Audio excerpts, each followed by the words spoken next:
Hello, everybody. Great to be back. Great to be back on the podcast. It's always a pleasure to be here. Wale is here as well. On Monday, someone said I don't mention the names of the people on set from the beginning. So I took time to do that today. Wale, Ola, on Monday, Olakale Rufai. My name is Yubi. And so, in doing of it, we take the feedback, positively. We love it. Yep. We enjoy it. And it's even better when we send out a message on Instagram. I did a video yesterday and, we had at least 50 comments on that video. So thank you for that. And we're grateful for that because it always works. And yep. So you make the show today. Everything we're going to do today is courtesy of the comments you put in. We're asking which player or which players have impressed you the most this season so far, right? So a couple of names came in, I think as many as 25 players. And we want to touch base with as many as possible because we have quite some time. International break gives you the chance to talk about as many things as possible. We'll also touch base with a story from Rangers to Aston Villa. A Liverpool fan is here. You can see clearly Steven Gerrard. He would be our insights on that. But first of all, good to see you wearing black.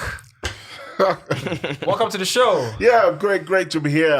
Very, very exciting. The other night on Clubhouse, I thought that was quite barnstorming. I really enjoyed it. When you guys said I talk too much. No, don't bring private matters to this guy. Things that we discuss privately. Don't bring it washing our dirty linen in public. I tell you what. Respect yourself. After the Clubhouse Monday Night Football, Bus Stop Club. Monday Night Football Clubhouse on Clubhouse, right? The guy said I spoke too much, and I didn't allow the guys, the people that joined. We had quite a couple of people there. People were coming and leaving, but it was great because it was great insight. Yeah. I remember Chinedu very Chinedu put himself somebody about. here a drink. I think it wasn't one of us. It was one of the Coach Shola. It was Tokwe or Olani. Yes. Was it Tokwe? No, it wasn't Tokwe. Tokwe Or Olani. Tokwe was one that said Arsenal fans are delusional. Yeah, it was Tokwe. Yes. So Chinedu is my guy now. He's always get solid guy. Yeah. Chinedu is your guy, Yeah, he's my guy now from Unilag way back. Larry is my own guy. No, Chinedu is that short guy. No worry. He don't give you that drink short before. guy. No wonder.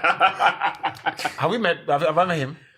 Chinedu. No, I don't think so. Oh, great. Sounded like somebody I can tell he's his kind of person. Yeah, if you want to hang out and have a good time, Chinedu is your plug. Very upfront and stuff. Nice guy. Social guy when we're in school. So Chinedu, make good on that promise. I think he wanted to buy somebody a drink. I said there was a fake drink pandemic. So just make sure for that. Right. Great stuff. So we are going to talk about a couple of players. I want to start off with a player who has impressed me the most. And I say this because I am one of the people who give the Gunners a lot of stick. But I've loved every single minute of watching Emile Rowe play. You think about some of the best that made me smile. Young players in the world, right? I remember when I used to tell Olakule. So I'm going to go right after him. Keep quiet. He's a very good player. Very good player. So I watched the game and you're looking for, there's so much hype in the game, right? Because we come from a football era where we saw Wayne Rooney play, and it was every bit as worth the hype he was given. We saw Cristiano, we saw the young Nani coming to the Premier League, light it up. You get these quality players all over the place. Frank Lampard, Frankie, all these kids. So we know what a prodigy is.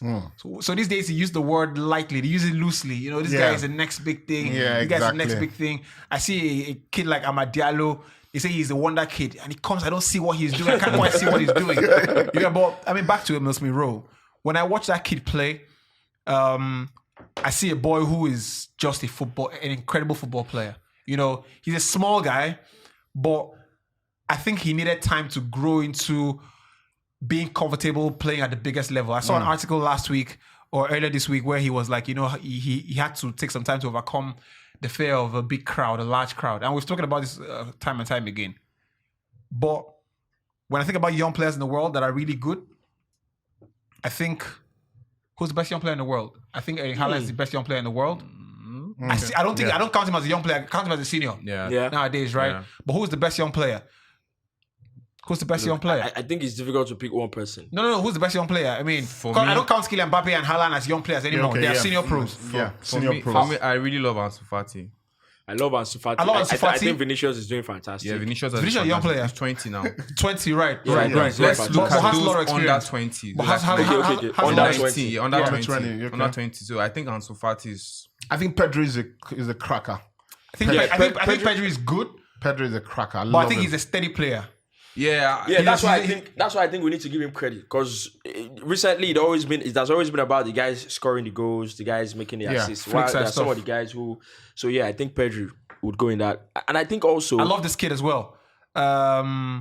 Harvey Elliott. No. If you love I Harvey, love Harvey. I love Harvey. Yeah, I love yeah, Harvey. yeah. Which is, we haven't spoken about Liverpool. We'll talk about Liverpool as well shortly. This kid at Brighton, the right back. the one I went Oh, for Chelsea. Ramsey. But then he hasn't Fantastic. been playing this season. I don't know. No, why. got injured. He just came back. Got He was 6 injured months for a there long about. time. Had a Just long came time back. injury. So I think that's why he didn't get that move to Arsenal. I think- Arsenal really wanted to sign him. Look, Really? It would have been a anyone- fantastic anyone buy who for bought- Arsenal. was I told you going last to week. do I that. said this is the kid Arsenal Yeah. needs in their Yeah. right back. Yeah. The problem Absolutely. He is was going to go to Arsenal. Absolutely. He had, I think it was a 6 months, 7 months He injury. has everything. that's why- Incredible look. Everything. Forward, he's quick. He's balanced. He's just And balanced footballer. guess what? and his mentality is top. He made his debut against Arsenal. I still remember. You remember that game? Yeah, I remember the game where he came off the bench. Yeah. And then I think around the Arsenal were trying to push to go and get a goal, and then this boy is just marauding down the flag. Yeah. So I He's think rapid. that's the thing for me. And his Young- mentality, I was going to talk about his mentality because Yeah. a lot of young players come through around. He was about 18 when he made his debut at Chelsea, and I looked at him, I said, "Oh, great kid." And then the club comes, Brighton comes, and he tells the club, "I want to move." Yeah, Because that's the ambition. sometimes young players, very talented young players, find it very difficult to accept reality and say, I can't play for this team. Yeah. I can't play for this team now. I need to make that step. Because this guy at Leeds United, Luke Ayling, Yeah. the fullback. Yeah. Luke Ayling started at Arsenal. I remember him all those years ago. He was a kid, and Luke Ayling went as low as, I think, League 2. Because he wanted to time, play. yeah, Because he said that gap between playing first team football, even if it's not at the level you want or you like, it's at the time I'm 22. I would have had 100 seasons of games. experience, I think 100 games Yeah. in Across. playing top flight football. Yeah. To playing, But it's tough for young players to think like that. When you say young player think like that, think like that. they're maybe 6 years ahead of their mates. Fantastic. See, Because I mean, I hate to bring in the personal experience, but when I finished university and moved into professional, broadcasting, I wasn't getting paid anything for 5 years, 6 years. Wasn't getting paid anything, and you can imagine, I went to private school. You have people who are doing maybe they're outside the country, they're moving stuff, they're making stuff happen, basically and earning money. More so girls that are your mates, they're earning money. So how do you deal with that? So it's almost the same thing for players as well, because at that age you're thinking, I'm going to leave Arsenal. Yeah. I'm going to leave Brighton, the Premier League, go play somewhere else. You're not going to train with the cool kids anymore. That can affect your mentality. All the privileges you have. So I mean, maybe worse if your friend has a car that drives to Arsenal. You guys, it's a good time. So to move out of that environment and go somewhere else, it's top mentality. like I think it's a fantastic point. More so because the fans of football, as well as the young players that we're talking about now, get caught in this narrative of, if I'm a young player at Arsenal, Chelsea, Tottenham, Man City, Liverpool, I'm a failure if I don't make it to the first team. Yeah, that's the narrative, and so a lot of them get caught in that narrative. Actually, you are a young player that has developed through the ranks in these big clubs. Doesn't mean That you must you must play for that first team. So when you realize that early, that means that there's something, you are ahead of your mates, in how you think, in your mentality. You just don't have a lot of games. You look at Conor Gallagher, for example, for a 20, 21-year-old, I don't even think he's 21 yet. I think he's 20.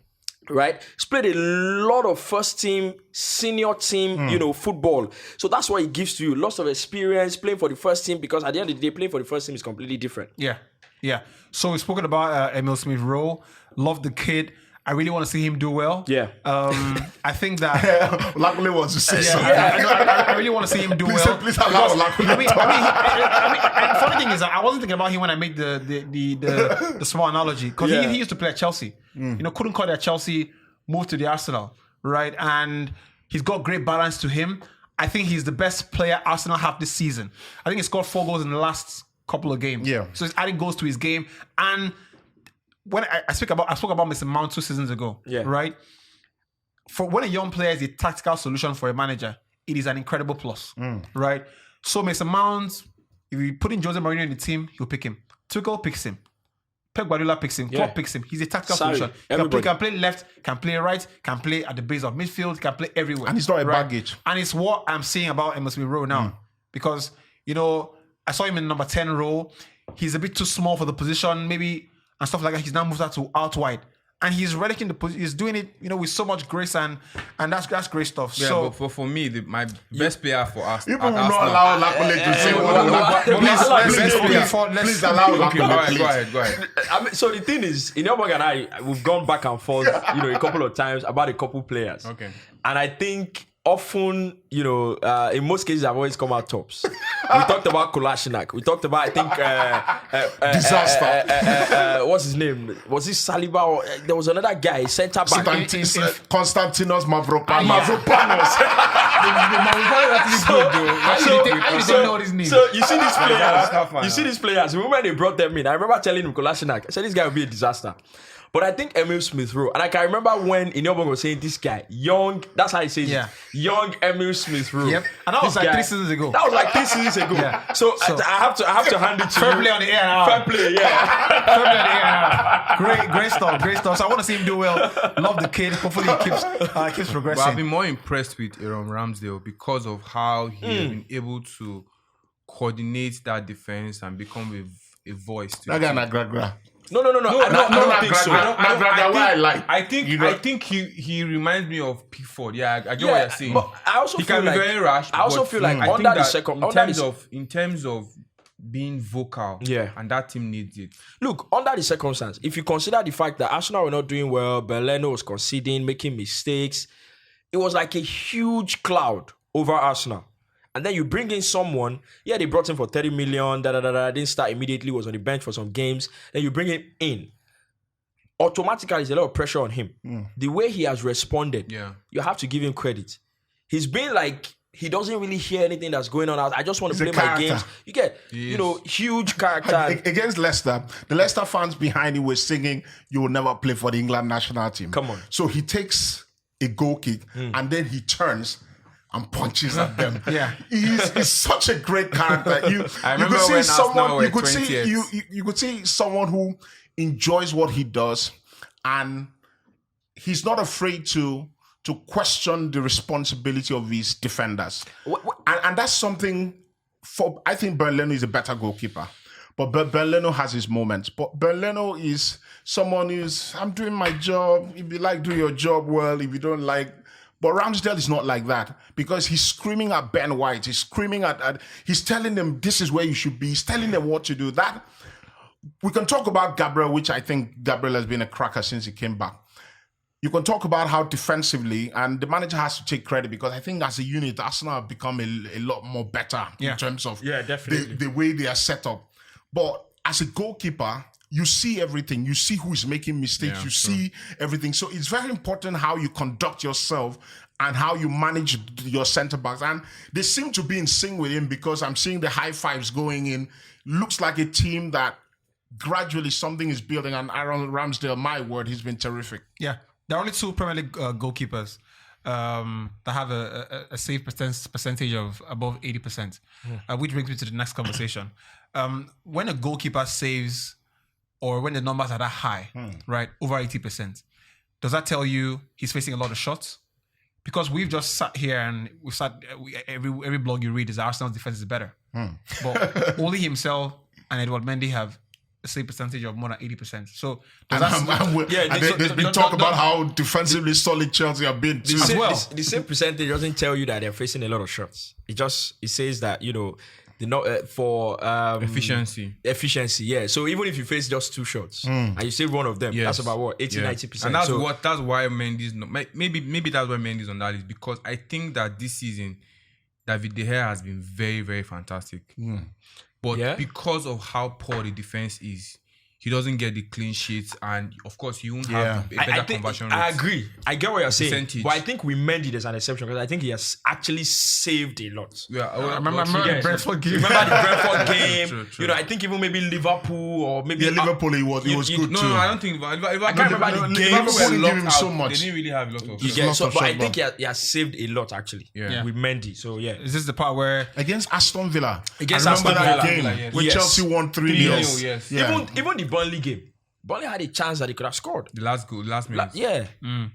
so it's not that defense is shoddy, right?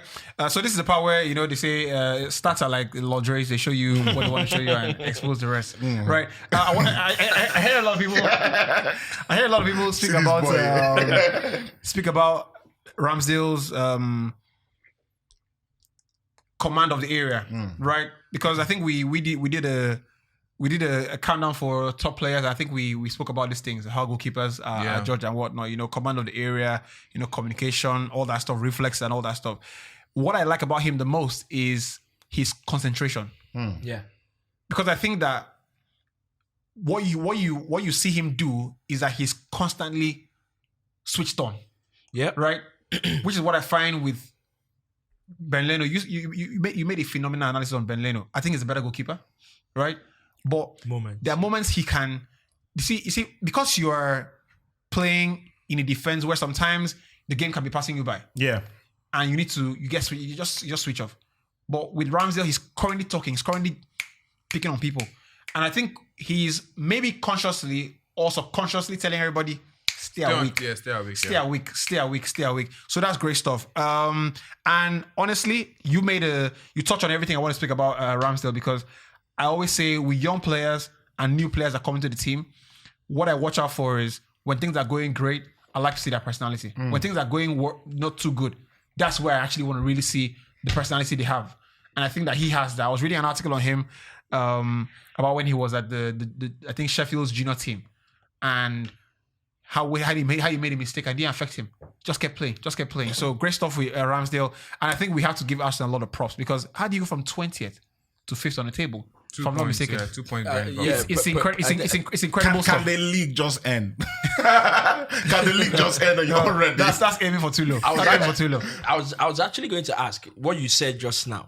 With young players, especially being able to handle or to hold their own when it matters the most. You make a mistake, it doesn't define you in the game, doesn't define you in the season, right? You have fans taunting you, it doesn't get to you. Young player, you come in, you're about your game, the mentality is top notch. Where does it come from? I think he's inborn. Naturally. I think he's inborn. Okay. I think that's come from your family. I think he's inborn. I think it has to be you or the people, your entourage. Because we football players, when you're growing up, the things that make you it's not the football. The football doesn't make you. Yeah. Because if you know how to play, you know how to play. It's the things, because in the end you're going to train for maybe 2 hours. Yeah, because I read something about Richarlison, and he said when he was growing up, it was really, really tough. Like it was a very a lot of dangerous Brazilians area, have that and story. have lost his life. That's a fantastic and that helped him to become really, really tough. Yeah, similar to Do you see the way South Americans are? You hardly find a South American who hasn't got great mentality. Yeah. You hardly find it because they're Brazilians in terms of when they are ready to say fuck it. Because when they make it, I'm like, I've made it. Like Brazilians have this story. I know this guy that used to play for Arsenal, Gabriel Paulista. Yeah, he said that while growing up, he was sitting with his mother sometime, and he saw people knifing someone to death, and he saw it. It's something that was a constant, and it drove him to playing football. Drove him to saying, I'm going to succeed. So they have this mentality, and I agree. That's why I agree. It has to with your family. No, it's not the football. It's not the football. There's so many other things that very similar to Mr. Mount. Maybe not similar in terms of the violence. Let me say what Salah said. They asked Salah about the goal against Watford. You know what he said? So if you play in the street, you'll be able to score that kind of goal. Nice. If you don't play in the street, you can't score that kind of goal. That's facts. Love it. And the presenter asked him how. He said because when you play street football, you take the ball and all the kids, they chase you. They try to get the ball off you. You don't get that. You don't learn that kind of thing from an academy. You don't. You don't learn it on the street. So you don't. When you're playing on the street, the way you play, that's why Brazilians are very skillful. Yeah. They find ways to. They play in a very small pitch anyway. Exactly. Or they play on a very small pitch, and then you are probably playing with maybe 4 aside, 5 aside, thereabouts.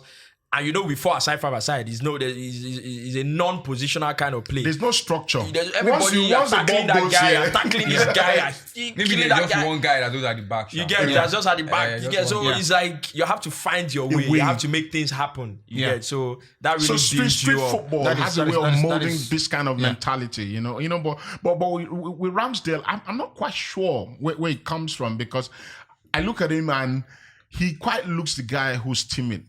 First look at him, he looks timid. He looks like Emile Smith-Rowe. Emile Smith-Rowe looks timid, but on the pitch, and he has his baritone voice that when he screams, you will hear. So Ben White makes a mistake. He knows already that somebody is coming at him. So once he makes a save, he doesn't stand up and take high fives.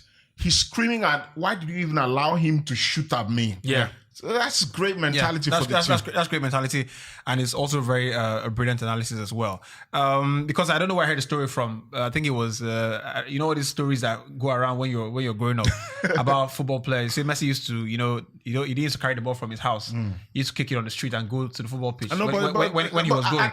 And why I don't think it's fast because why I believe it. I still remember when we were young, this kid who used to live some houses away from our house. So when he used to own a ball, so when we want to play, he would bring the ball. Yeah, the ball he used to what we call lob. Keep it up his. He would lob the ball from his house.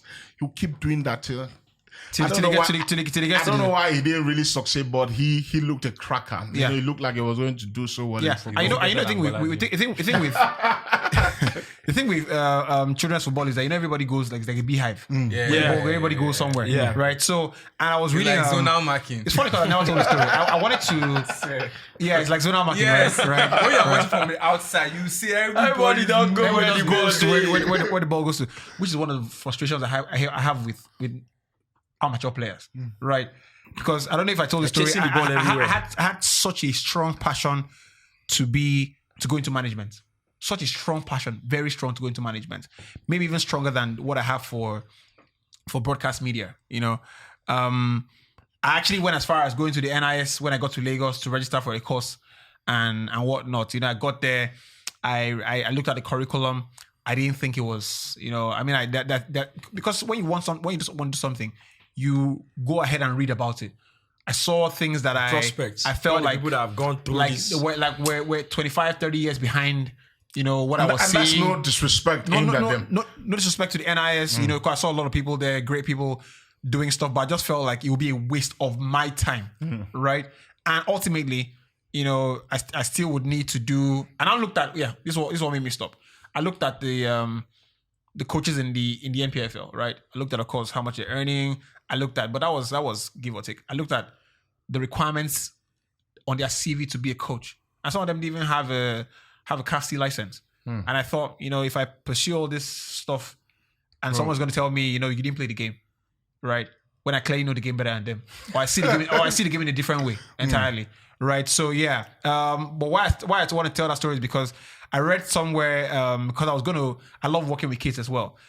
I was reading a coaching course on working with kids in the age range of I think 4 to 9 or thereabouts, and they said at that stage of kids' careers or prospective careers, the most important thing is to allow them to enjoy what they're doing. So you don't coach them too much. All you show them is exercises to do, not like physical exercise. You just show them, this is what we're doing, so this is what we're doing. But in that structure, you allow them enjoy to play, so they don't lose the passion for the game, right? So there is that. Where is Tola when you need him? Yeah, where's Tola when you need him? Great stuff. I think Tola will corroborate.